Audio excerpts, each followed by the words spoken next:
5 principales actualités sur les retraites. Mettez un j'aime à cette vidéo et abonnez-vous à la chaîne pour rester informé des dernières nouvelles sur les pensions. Commençons par la 5e actualité. L'emploi des seniors en 2024. Exploration de ce défi majeur et ses implications socio-économiques. Il était une fois, en 2024, une compétition méconnue mais d'une importance capitale qui allait se jouer sur le marché du travail français. Alors que les projecteurs étaient déjà braqués sur les Jeux olympiques de Paris, un autre défi se présentait: l'intégration et le maintien des seniors dans la vie active. La situation actuelle était alarmante. La France affichait l'un des taux d'activité les plus bas parmi les pays membres de l'OCDE pour les personnes âgées de 55 à 64 ans. Malgré les engagements successifs des gouvernements, seulement 56,1% des sexagénaires étaient en poste. Ce chiffre chutait à 35,5% pour les personnes âgées de 60 à 64 ans. Si ces statistiques montraient une amélioration par rapport aux années précédentes, elles révélaient également une disparité inquiétante par rapport à d'autres pays comme la Suède ou l'Allemagne, où un plus grand nombre de seniors étaient toujours actifs professionnellement. Ce constat ne posait pas seulement un défi social, mais aussi économique, dans un contexte de vieillissement de la population et de prolongation de la durée de vie. Mobiliser les compétences des seniors devenait donc essentiel pour éviter une pénurie sur le marché du travail. Le défi auquel la France était confrontée était donc le suivant: comment inciter davantage les seniors à rester actifs? Pour y parvenir, plusieurs leviers devaient être actionnés, tels que l'accès à la formation continue, l'adaptation des conditions de travail et la reconnaissance de l'expérience accumulée. Cependant, de nombreux obstacles se dressaient sur la route des seniors, empêchant leur maintien dans l'emploi.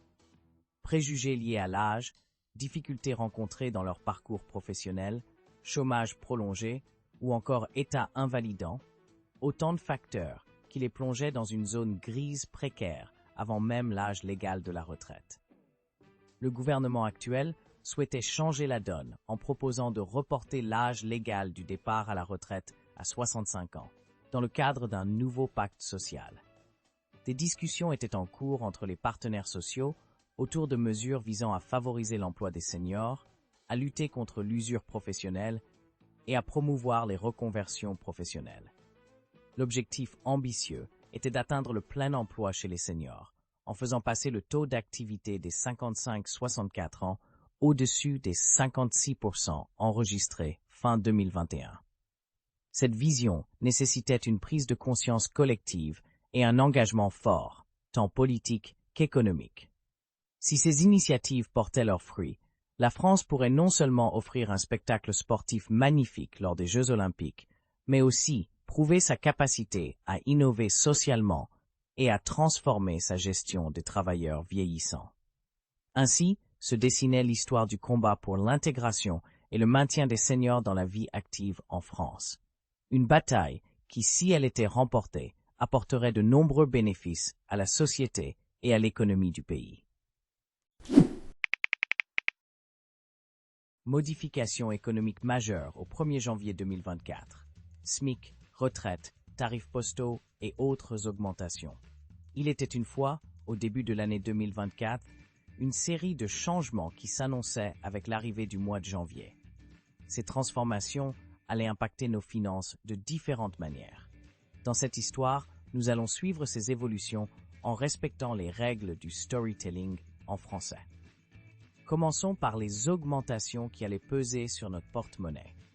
Tout d'abord, le prix du tabac allait subir une hausse importante à partir du 1er janvier 2024. Un paquet de cigarettes allait augmenter de près de 40 à 50 centimes. Par exemple, le prix d'un paquet de Marlboro atteindrait 12,50 €. Une nouvelle qui n'était pas agréable pour les fumeurs. En parlant d'augmentation, les timbres allaient également être touchés. Leur prix allait enregistrer une hausse moyenne de 8,3%, avec une augmentation de près de 11,20% pour le timbre vert, passant de 1,16 € à 1,29 €. Les lettres recommandées et les colis particuliers allaient aussi subir une majoration, respectivement de 53 centimes et de 5,6%. Des nouvelles qui n'étaient pas réjouissantes pour ceux qui utilisaient fréquemment ces services postaux. Les mutuelles n'étaient pas en reste. À partir du 1er janvier 2024, les contrats individuels allaient connaître une augmentation de près de 7,3%, tandis que les contrats collectifs augmenteraient de 9,9%. Une situation compliquée pour de nombreux assurés. Mais dans cette histoire, il y avait également des nouvelles encourageantes du côté des finances. Tout d'abord, le SMIC allait être revalorisé de 1,13% dès le début de l'année. Cette hausse permettrait d'atteindre un salaire brut horaire de 11,65 € et un salaire mensuel brut de 1 766,92 €. Une bonne nouvelle pour les travailleurs touchant le salaire minimum en France. Les retraités pouvaient aussi se réjouir. En effet, les pensions de retraite devaient augmenter de 5,3% en lien avec le taux d'inflation. Cette revalorisation serait visible lors des versements de début février concernant le mois de janvier. Une augmentation bienvenue pour les personnes dépendantes de leur pension de retraite. Les augmentations touchaient également d'autres catégories de travailleurs. À partir du 1er janvier 2024, le personnel hospitalier travaillant la nuit, les dimanches et les jours fériés bénéficierait d'une indemnisation majorée de près de 25%, une reconnaissance de leur travail particulier. Les stagiaires n'étaient pas oubliés non plus. Le gouvernement avait annoncé une augmentation de 10 € par semaine pour leur compensation de stage. Ainsi se terminaient les changements du début de l'année 2024. Une période où les augmentations et revalorisations touchaient divers aspects de notre quotidien. Certains étaient affectés négativement, tandis que d'autres étaient récompensés de manière positive. C'est ainsi que se déroulait cette histoire, reflétant les règles du storytelling en français. 1er janvier 2024. Tour d'horizon complet des nombreux changements qui impacteront la vie quotidienne des Français. Il était une fois, le 1er janvier, une journée pleine de changements pour les Français. Comme à chaque début d'année, de nouvelles mesures entraient en vigueur. En cette année 2024, plusieurs modifications importantes attendaient la population. Le storytelling commençait donc par situer l'histoire en mentionnant une date spécifique et en introduisant l'idée de changements à venir. Parmi ces changements, il y avait une augmentation du salaire minimum, le SMIC, de 1,13%. Cela signifiait que les travailleurs toucheraient 19,72 € de plus chaque mois. De plus, les retraites du régime général augmenteraient de 5,3%. Une avancée importante était également prévue pour les femmes ayant vécu une fausse couche, avec une nouvelle mesure supprimant toute carence lors de leur arrêt maladie. Par ailleurs, il était désormais limité à 3 jours la durée des arrêts de travail prescrits lors de consultations médicales en ligne, à moins que le médecin traitant ne les prolonge. En ce qui concerne les transports, une nouvelle réglementation permettait aux candidats au permis de conduire âgés de 17 ans de passer l'examen. Cette mesure est accueillie avec enthousiasme par un jeune homme qui voyait là une opportunité d'émancipation plus précoce. D'autres changements touchaient également le domaine automobile. Les excès de vitesse de moins de 5 km/h ne seraient plus sanctionnés par un retrait de points, mais seulement par une contravention. Cependant, il y avait également une augmentation du tarif du timbre vert de 13 centimes, ainsi que le dépassement de la barre des 12 € pour certains paquets de tabac. Le récit se poursuivait en abordant un autre sujet d'actualité concernant les retraites en France. L'adresse, une instance spécialisée, dévoilait le montant moyen des pensions versées aux retraités pour l'année 2021.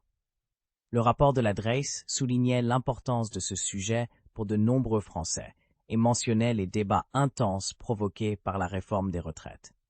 Le storytelling incluait ainsi un élément de tension et de conflit. Selon ce rapport, en 2021, la pension de droit direct moyenne en France était de 1 531 € brut, soit environ 1 420 € net par mois. Cependant, il était également relevé une disparité salariale entre hommes et femmes, les pensions des femmes étant inférieures de 40% à celles des hommes. De plus, une grande majorité des pensions de droit dérivé étaient versées aux femmes, notamment en raison du fait qu'elles étaient plus souvent veuves. Cette information ajoutait un élément de défi et d'inégalité. Enfin, le récit concluait en évoquant le fait que malgré leur âge, certaines personnes âgées de 65 ans n'étaient pas encore à la retraite à la fin de l'année 2021. Cette donnée apportait une note de suspense et laissait entendre qu'il restait encore des histoires à raconter. Ainsi, en suivant les règles du storytelling en français, l'histoire était présentée de manière plus captivante et engageante pour le lecteur, avec des éléments de tension, de conflit et de défi permettant de susciter l'intérêt et l'émotion. Appel à l'unité de Macron face aux défis nationaux et internationaux avant l'accueil des Jeux olympiques en France. Once upon a time in France, President Emmanuel Macron delivered a captivating New Year's Eve address from the majestic gardens of the Élysée Palace. The year ahead held great significance for the nation as it was preparing to host the prestigious 2024 Olympic Games. However, Macron recognized the challenges that lay ahead as he endeavored to unite the country in the face of a difficult year for his government.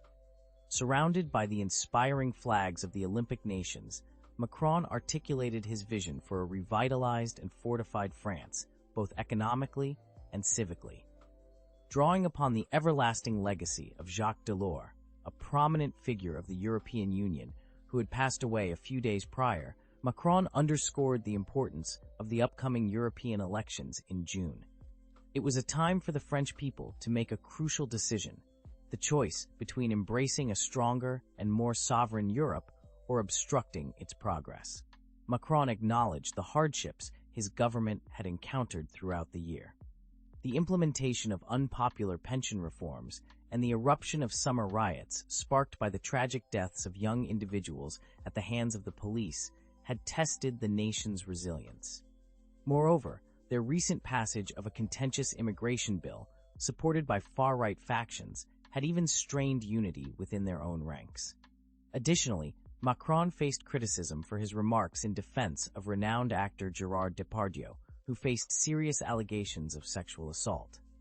Moreover, recent events in the Middle East had thrust France into the complex realm of international affairs.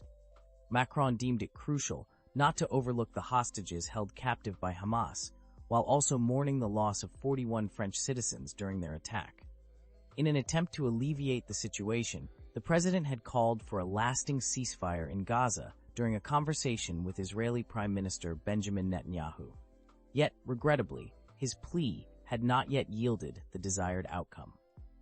As France embarked on this pivotal year of preparation for the Olympic Games, Macron's call for unity resonated within the hearts of citizens.